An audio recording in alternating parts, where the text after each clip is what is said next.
Yo, Mr. Speaker, Mesan Chia Wankasa, your good self, any production team, Nini, I say me intro, no me chia me penny for in terms say it stands to reason protocol wise, and I said me the in charge from Konema, the production team, champion producer, and your good self. Thank you, Mr. Speaker.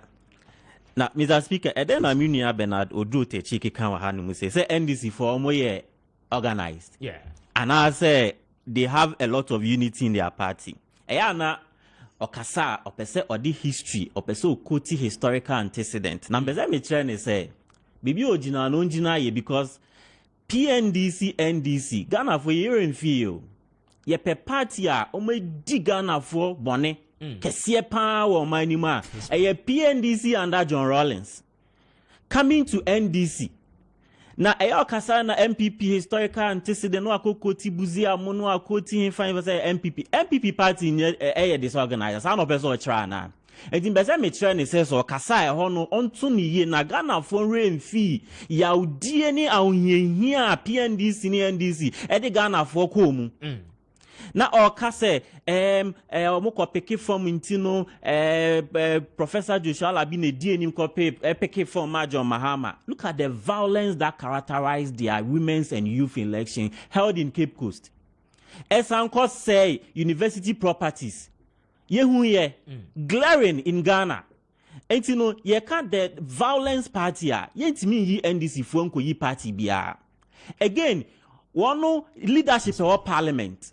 The disunity of our party nimti no muko sake om leadership say economy na econo 2024 is going to be based on the economy. Now it's going to be based on the economy. No mu here captains for multi economy asinti no omu yi honorable Arena Disu and then minority whip for every honomo.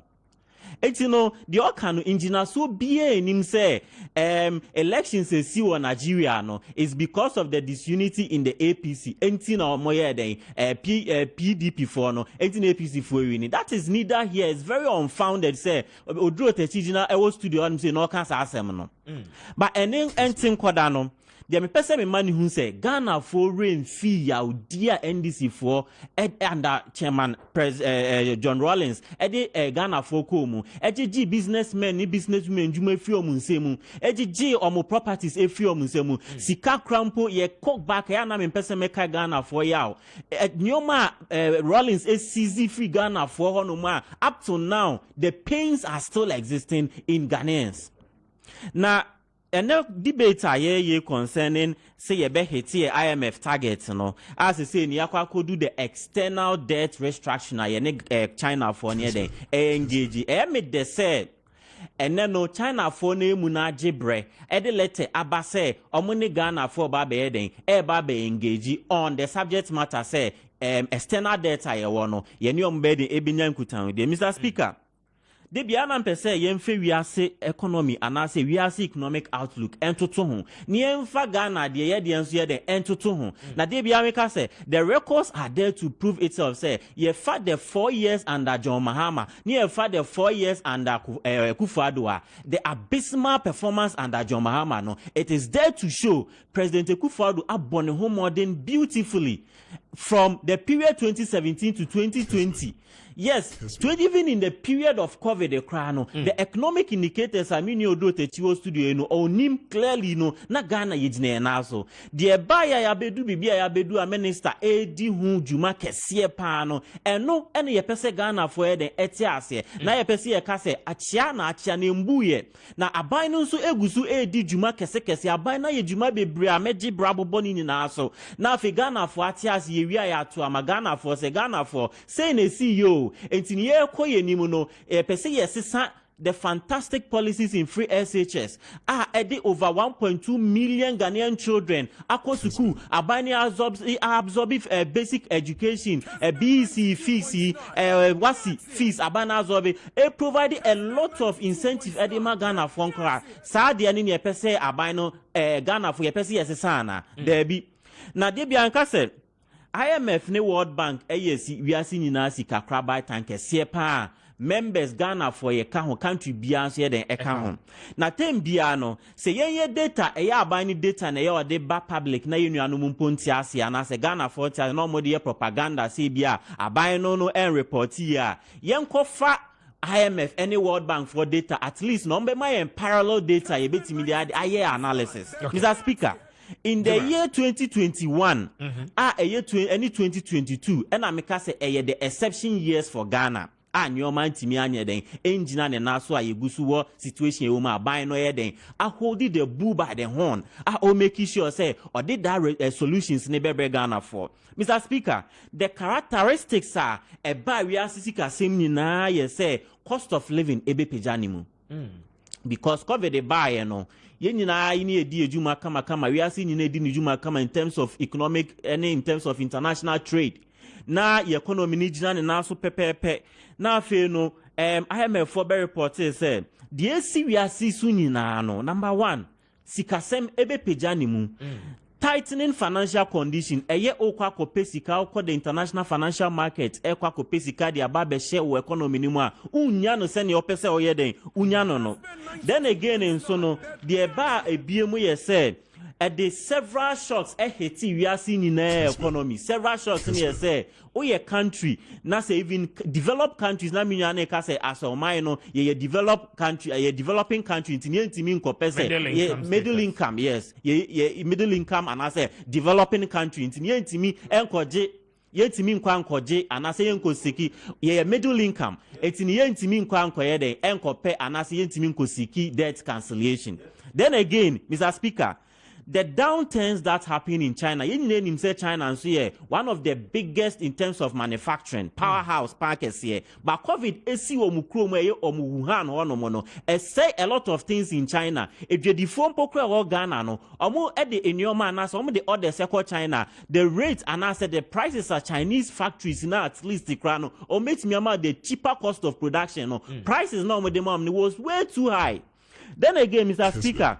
The negative spillovers affecting we are seeing in ano. We IMF for report, a World Bank for report. Now ye de ba Ghana so no Mr. Speaker. They be enka say they say be eba bet na nia ka say de be name no ye ka the real issues, the real economic issues. They be ameka say no matter the propaganda, the truth will always defeat lies. Na ye nua no beguso aka akoso the propaganda na ye juma, but omuntimi prophecy any alternative solution bi ampo embaye.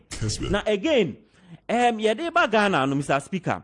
I'll see who said the comparative years at DBI, you can't want them, no. You share the indicators, you share your GDP, you share your sectorial performance, you share your city depreciation, you share inflation, you share policy rates, cost of capital, at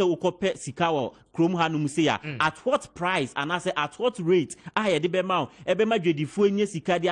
businesses Mr. Speaker not do a chat no you share your public data and then they know ya no omudi say they say your public debt stock na exceed your GDP and I say 575 billion na Ghana so your nominal GDP is now 502 billion in or the contingency whatever loans which means say institutional loans and I say institutional state-owned enterprises or loans or near the Kekahwa exceed GDP. Yes, a buy na den edisa indicators when you na the ebaba betuja. But Mr. Speaker, the Americans say they will continue to be grateful to Ghanaians, to the various stakeholders.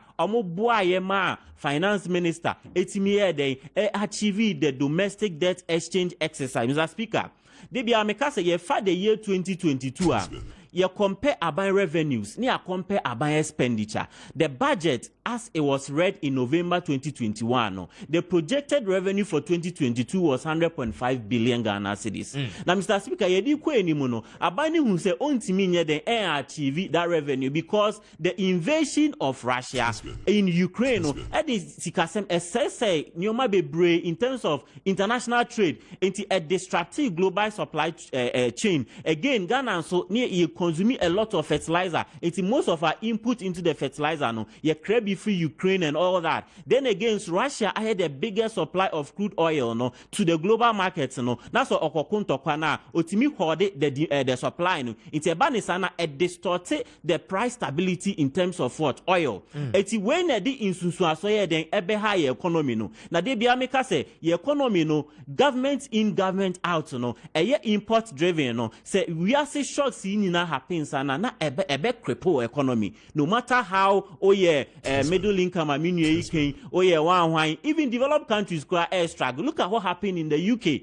UK for receiving the biggest inflation rate ever over the last 30 years. It's Mr. Speaker, and you may see, and you may see we are seeing now, and it's a Ghana for yet when you cover better your home. Yes, but I agree, Jim, but BOT makes a point. Sir, the ambassador, German ambassador to Ghana, put it to you direct. So in all these challenges we are seeing in our common, you are still at a standstill, even more increasing expenditure new baby. So how do you expect say you come out of a situation the impact of COVID, Russia, Ukraine, and the about economy, so by maintaining the same government size, maintaining at the beginning of your governance? In this situation, they are expecting you to cut down your expenditure, reduce your ministers, their allowances and everything about the comma woman. Monteso, government is unwilling to do same, but you expect the average Ghanaian to sacrifice. Yo, Mr. Speaker, and yes, the government is unwilling to do same. Government has taken a lot of fiscal consolidation programs, a lot of expenditure cuts. So, Mr. Speaker, what happened is at the time minister presented budget, no or indication say you beko IMF no Mr. Speaker. The only as at the time no we went to IMF say ye kwako siki for balance of payment support a say economy no krabeton na ye import no e also saying they produce locally ni etimi dandan na export it. And we only seeking for $3 billion. Now at least ye the aba share economy ni nya that short term liquidity no. Now if you the phone no mo per dollar for no good for ye Ghana Union Trade Association, the Biano, Omoko Bank of Ghana, then again the Chamber of Bulk Oil Importers, no, also a Siki for Forex, no, Air Bank of Ghana, no. Now Omutimi a Kroka Fango name Yomadeba or my name, no. That was the vision. Into a program by program. Into ka abani to me every this exercise, then the government will look at the homegrown or no any fee. And they say you can cut down your expenditure, reduce government size, no, abani tie yo, abani tie no asupemu pa. And Mr. Speaker, and no I introduce a lot of measures in the budget. Abine the key expenditure cuts by 30% cut in salaries. Also now abine kase Ghana forecast also reduce the size. Same we Ghana forecast and German minister ne kwaye de mbabeka. In doing that, no abine 30% cut in salaries of the president, vice president, ministers, deputy ministers, MMDs, political office holders, and state-owned enterprises, chief executive. And Mr. Speaker, I may say deductions no more I consolidated fund. So that is a savings to the government. Again, Abainuso is reviewing a flagship program, sir. It is taking a lot of what government money. But Mr. Speaker, Nini Nechino, Abainuso promise and as Abaini Tia in the heat of what rising cost of living, no Abaini public sector workers 30% what salary increment to at least cushion them, not to make them entirely better, but to sustain them in the heat of the economic stress. And the government is doing every effort, say, or be iron out the differences. Bibia and the government is doing that fiscal consolidation. Now, meaning say Emre Pemuno say abide to me this debt exchanger and no I the number one biggest budget expenditure item. If we achieve this exchange, you will see Ghana phone the testament of what the reviews are buying Ghana economy.